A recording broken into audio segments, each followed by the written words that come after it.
High vlog, welcome to my guys. मी गायत्री. असं उलट काय वेलकम असं वाटत असेल तर आयुष्य तरी कुठं सरळ चाललंय ना. सगळी उलथापालतच तर चाललीये. तरी पण स्किन माझाच चमकली पाहिजे. स्किन केअर सोडायचं नाही तर स्किन ओरडेल. आणि बॅग मध्ये काय उचकापाचकी चाललीये ही. थांबा जरा दम धरा, थोडेसे पेशन्स ठेवा. खूप क्यूट गोष्ट दिसणार आहे आता. ते सगळं चालू होतं यांच्यासाठी. आणि ही त्यांची आई. हिचा विश्वास बघताय ना. एकदा दोनदाच प्रेमाने हात काय फिरवला, डायरेक्ट पिल्लांनाच घेऊन आली इथं राहायला. गोडुली. आय एम मांजर पर्सन गाईज. तुम्ही पण असाल तर कमेंट करून सांगा. आणि असे गोड गोड पिल्ले बघून तर काय करू आणि काय नाही असं होतं मला. त्यांच्यासाठी बसायला जागा करायची होती म्हणून माझ्याकडे जे गरम कपडे असतील ते सगळे काढले आणि स्टँडवर त्यांना बसायला थोडीशी जागा केली. नंतर मग एक एक पिल्लू उचलून त्यावर ठेवलं. आणि हे पिल्लू सगळ्यात जास्त आगाव आहे. आपल्या फॅमिलीज मध्ये पण असतं असं. सगळ्या लेकरांमध्ये एकच लेकरू एवढं आगाव असतं, म्हणजे एकदम हट्टी, लाडाने येड. तशी मी आहे आमच्या घरात, पण इट्स ओके. काय असतं त्याला, कोणीतरी असायला पाहिजे ना असं. आणि यांच्या फॅमिलीमध्ये हे पांढरं प्लस सोनेरी प्लस थोडासा संत्रा कलर. काय कलर कॉम्बिनेशन आहे भाई. तिथं त्यांना ठेवून झाल्यावर झाडांना पाणी दिलं आणि मनूला खायला दिलं थोडस. आता आता आता आता पडलं असतं की नाही,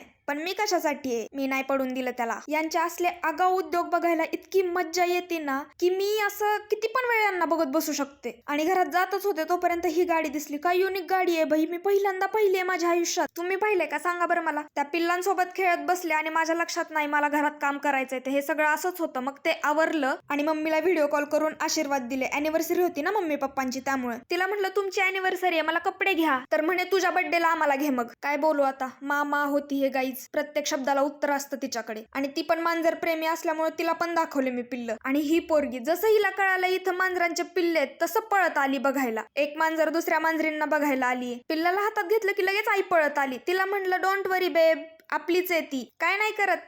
तर लगेच लाडात आली. मग काय खेळत बसली ही पण त्यांच्यासोबत. आणि नंतर आमचीच 1 वर्ष आधीची चॅट बघत होतो. तसं बघायला गेलं तर अमृता फडणवीस तरी बरी आहे, पण आमच्यात श्रेया घोषालच्या वरचा कॉन्फिडन्स असल्यामुळे एकमेकांना गाणे म्हणून पाठवले होते डायरेक्ट. ते आमच्यात असले सूर ना ताल नसलेले गाणे ऐकून पोट दुखेपर्यंत हसलो. मग म्हटलं जरा फ्रेश हवेमध्ये जाऊया आणि निघालो आम्ही विठ्ठल रुक्मिणीच्या मंदिरात जायला. दर्शन घेतलं आणि आतंकवाद्यासारखं स्टॉल बांधून मंदिराच्या बाहेर बसलो होतो. एवढे लोक बघत होते तरी स्टॉल काय सोडला नाही आम्ही दोघींनी पण. मग रेणुकाला बाय केलं आणि मी वॉकिंगला निघाले. स्टॉल बांधूनच बर का, फॉर एव्हर स्टॉल गर्ल आहे मी. मग घरी येता येता भाजी घेतली आणि ऑल टाइम फेवरेट डाळ खिचडी. चमचा फक्त भात थोडासा थंड होईपर्यंत, नंतर हातानेच जेवण. चमच्याने खाल्ल्यावर पोट नाही भरत भाई आपलं. आणि मग ही काकडी खाल्ली, असली घाण. माझ्या एक्स फिमेल बेस्ट फ्रेंड सारखीच विषारी आणि कडू. पण काय आता, एकदा खाल्लंय म्हणल्यावर गिळावं तर लागणारच ना. आणि जर तुम्हाला 2 चंद्र एकाच फ्रेम मध्ये दिसत नसतील तर तुमच्या डोळ्यांवरती काळे ढग आहेत. धन्यवाद. अरे अंधार आला, उजेड आला, चंद्र आला ना बाहेर. उजेड तर येणारच. चला